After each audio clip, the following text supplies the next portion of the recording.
গুরু, ওই দেখো সেই মেয়েটা আসছে। কোন মেয়েটা? কেন, আপনার মনে নেই?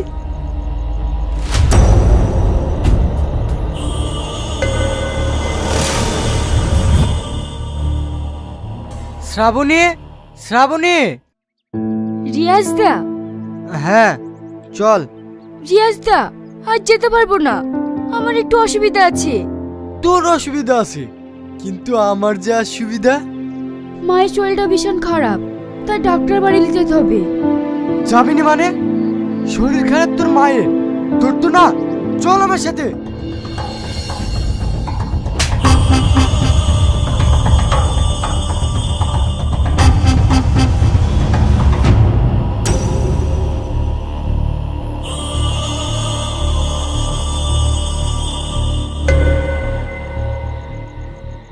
রিয়াজের গায়ে হাত, আজ সব শুদ্ধ আসলে উসুল করে নেব।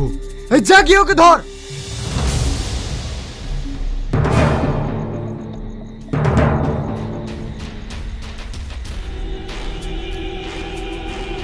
কে আপনারা? ছাড়ুন আমাকে, ছাড়ুন, ছাড়ুন আমাকে। আরে, এইভাবে টানতে টানতে কেউ আনে? ছাড় দেখি। রিয়াজ দা, ছাড়ুন আমায়, ছাড়ুন। আরে, নামটা যে মনে আছে দেখছি। আমার পাওনাটা আর সুদে আসলে নিয়ে নেব ভাবছি। রিয়াজ দা, ছেড়ে দাও আমায়, ছেড়ে দাও। শালা রাস্তাটা খারাপ, আবার রাতও হয়ে গেল, গাটা কেমন জানি ছপ ছপ করছে। ধুর, কাছে বাসি থাকতে আমি ভয় করছি।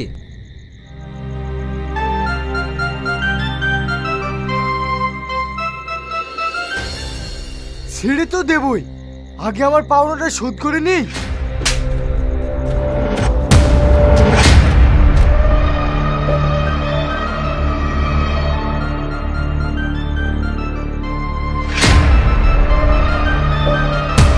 দাদা, একটা বাঁশির শব্দ মনে হচ্ছে।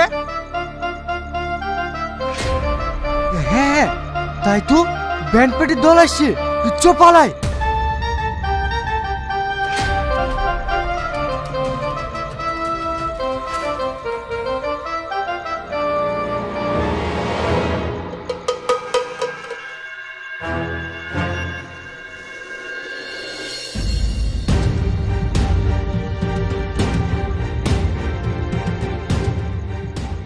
ওরা মানুষ না জানোয়ার?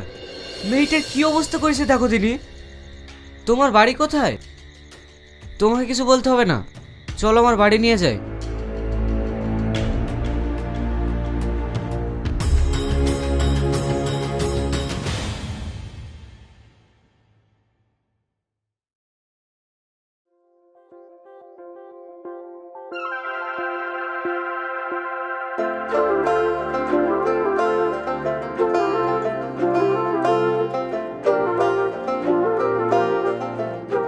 কি আপনি বলুন তো, আপনার বাড়ি কোথায় আর কোথা থেকে আসছিলেন? আপনি আমার পরিচয় জানতে পারলে ঘেন্নাই মুখ ঘুরে নেবেন। কি এমন কাজ করেন আপনি? আমার নাম শ্রাবণী। আমি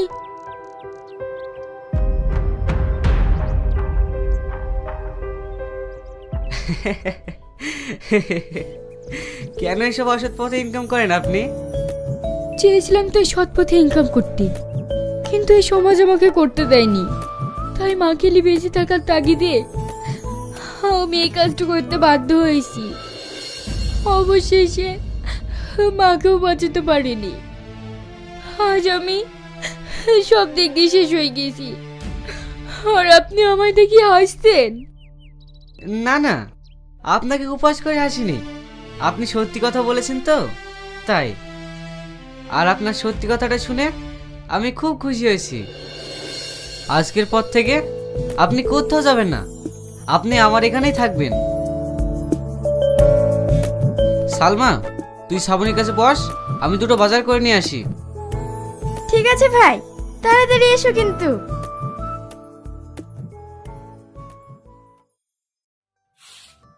হয়তো কোনো দিন ভুলে যাবে তুমি ভুলতে কি পারবো তোমার। বাহ, ভাবির গানের গলাটা তো খুব সুন্দর। কে তোর ভাবি? কেন, ভাই যদি তোমাকে বিয়ে করে তাহলে তুমি আমার ভাবি হবে না? আগে তোর ভাইকে বিয়েটা করতে বল, তারপরে ভাবি বলি ডাকিস। না, আমি এখনই রাখবো, তুমি আমার কিচ্ছু করতে পারবে না। কি রে, তোরা কি নিয়ে ঝামেলা করছিস? ভাই, ভাবি দারুণ গান গাইতে পারে। হ্যাঁ, তুই ঠিকই বলেছিস, গানটাও ভালোই গায়, কিন্তু গেয়েই বা কি করবে বল?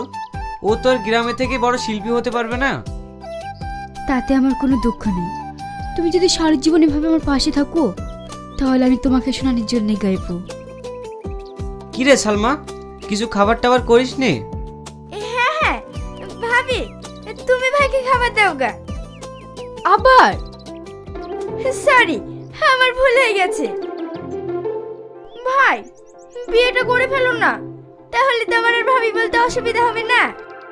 কি জানি, শুধু ভুল করে ভাবি বলা হয়ে যাচ্ছে। এই বকিসনি তো তুই।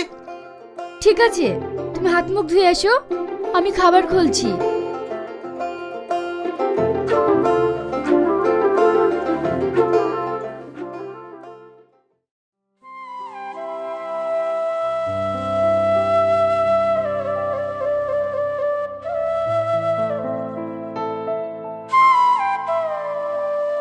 তুমি কোথায় যাচ্ছ? বসো। ছাড়ো, সালমা আসছে।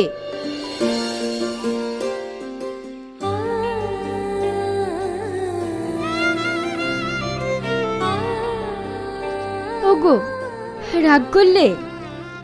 রাগ? তোমার কথায় যেদিন রাগ করব, এই পৃথিবীর সমস্ত কিছু আমার কাছে অপ্রিয় লাগবে। আমি তোমার কাছে সারা জীবন প্রিয় হয়ে থাকবো, পারবো তো? কেন পারবে না? কারণ আমার খুব ভয় হয়, যদি কোনোদিন দমকা বাতাসে আমরা দুজন আলাদা হয়ে যাই, তাহলে আমি বাঁচবো না, মরে যাব। খবরদার, এই কথার কোনোদিন বলবে না। আমরা দুজন সারা জীবন একসঙ্গে থাকবো।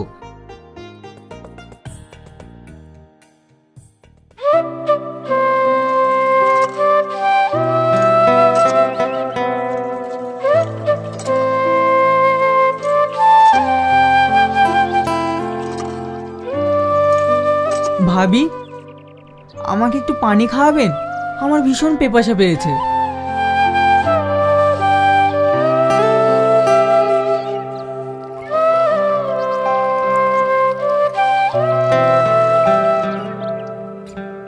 বাসলাম, ভীষণ পেপাসা পেয়েছিল।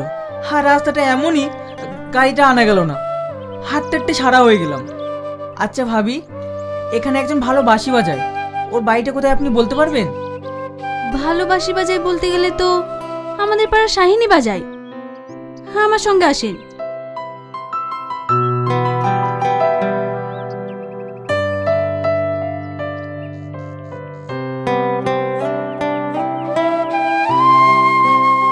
আপনাকে কোথায় যেন দেখেছি। কোথায় দেখেছেন? হ্যাঁ, টিভিতে।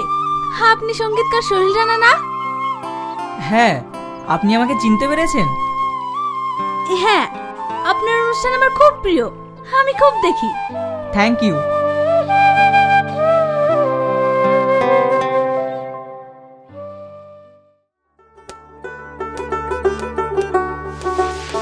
শাহিন, এই দেখো, সঙ্গীতকার সোহেল রানা তোমার খোঁজে এসেছে।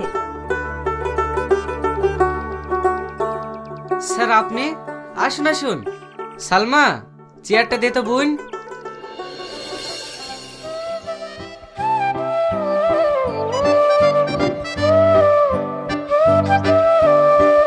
তুমি তো ভালো বাঁশি বাজাতে জানো। হ্যাঁ স্যার, মোটামুটি বাজায়।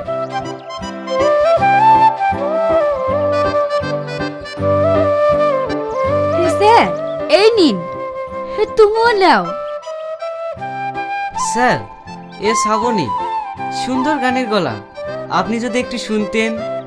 হ্যাঁ হ্যাঁ, ঠিক আছে, গাও।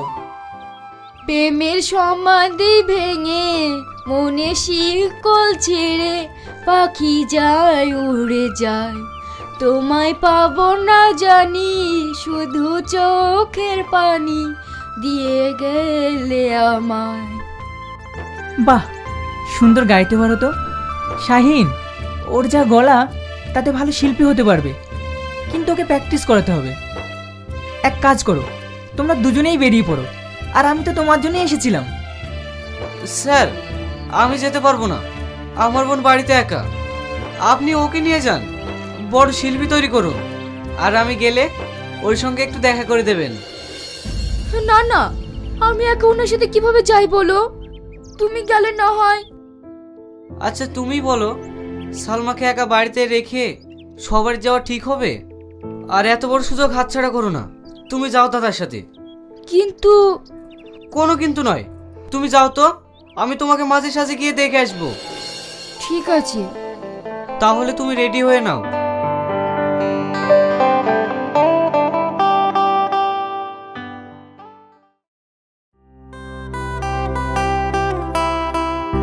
সোহেলদা, আপনি অসময়ে পেপার পড়ছেন, তাড়াতাড়ি করুন, যেতে হবে না?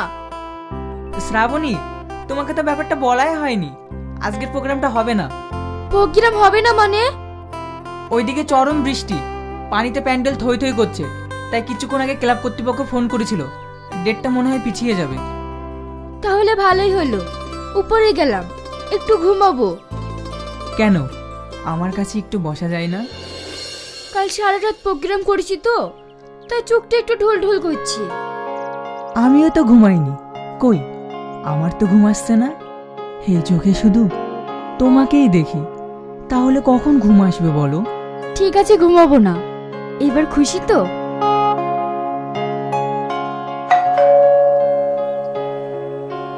শ্রাবণী, দেখো তো কে এসেছে। তুমি যাও, আমি যেতে পারবো না। ঠিক আছে।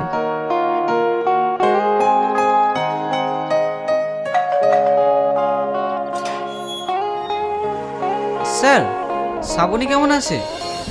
ও ভালো আছে, কিন্তু তুমি এমন দিনে এলে, ও বাড়িতে নেই। মায়াপুরে একটা প্রোগ্রাম আছে, ওখানেই গেছে। আমিও এক্ষুনি বেরাবো। এক কাজ করো, তুমি অন্য দিন এসো। আমি যেই দিনে আসি সেই দিনই শ্রাবণীকে দেখতে পাই না, ও এত ব্যস্ত। শ্রাবণী খুব ভালো শিল্পী হয়ে গেছে, তাই না স্যার? হ্যাঁ হ্যাঁ, অত বকার সময় নেই, তুমি যাও তো, পরে এসো। ঠিক আছে স্যার।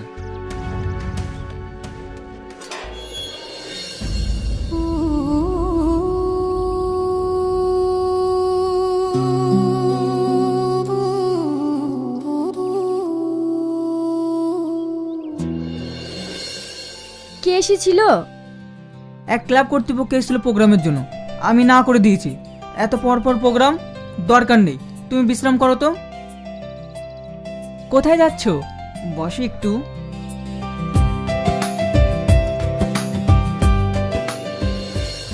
এই ছবিটাকে তুমি চিনতে পারছো? হ্যাঁ, চিনতে পারছি। আপনার কাছে জাদু আছে, গ্রামের একটা মেয়েকে আপনি শহরে ম্যাডাম বানিয়ে ফেললেন। হ্যাঁ, এবার বউ বানাতে পারলেই হয়। কি বললে? কেন, তুমি চাও না? কেন চাইবো না, অবশ্যই চাইবো। তাহলে একটা ভালো দিন দেখে আমাদের বিয়েটা সেরে ফেলি। ঠিক আছে, তাহলে একটা কাজ করো, আমার অনেক দিনের শখ, আমার বিয়েতে সানাই বাজবে, ব্যাংক পার্টির বাজনা বাজবে। ও নিয়ে তুমি চিন্তা করো না, আমি হোটেল মালিককে বলে দিলে ও সব ব্যবস্থা করে দেবে।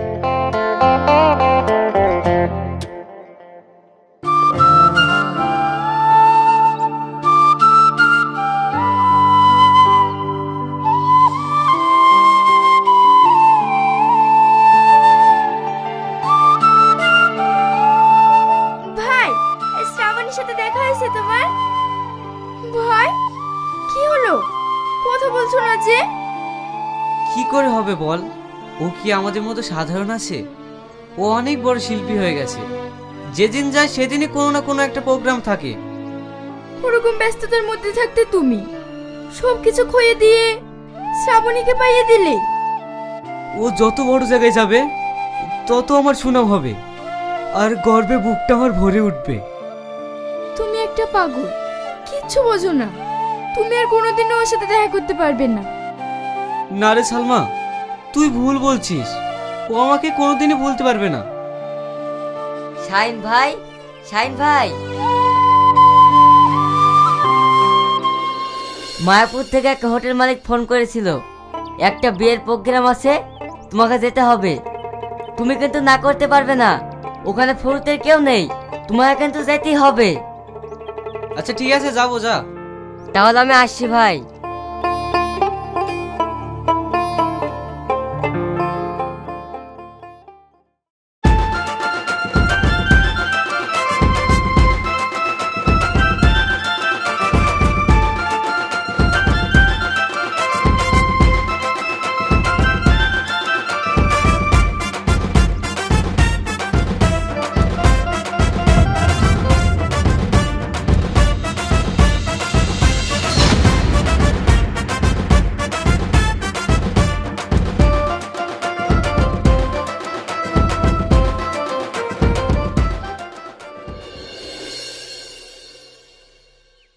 কি রে, থেমে গেলি কেন? বাজা, কেবল তো বর আর কোণে আসলো, এখনো তো বাজাতে হবে। বাহ বাহ শ্রাবণী, তুমি এইভাবে আমার সাথে বিশ্বাসঘাতকতা করতে পারলে? হ্যাঁ পারলাম। কে তুমি? কি আছে তোমার? আমি একটা বড় শিল্পী, আর আমি যাকে বিয়ে করছি সে সঙ্গীতকার। কোথায় তুমি আর কোথায় আমি? ঠিকই বলেছো তুমি, কিন্তু তুমি এই জায়গায় ছিলে না। আমার সুখ বিসর্জন দিয়ে তোমাকে করেছি বড় শিল্পী, আর তার প্রতিদান তুমি এইভাবে দিলে। আমি শুনেছি মেয়েরা কবিতরের জাত, যে চালে দানা বেশি পাবে সেই চালে গিয়ে বসবে, আর আজ তুমি সেটা প্রমাণ করে দিলে। বুঝিয়ে দিলে মেয়েরা ভালোবাসতে জানে না, জানে শুধু আঘাত দিতে।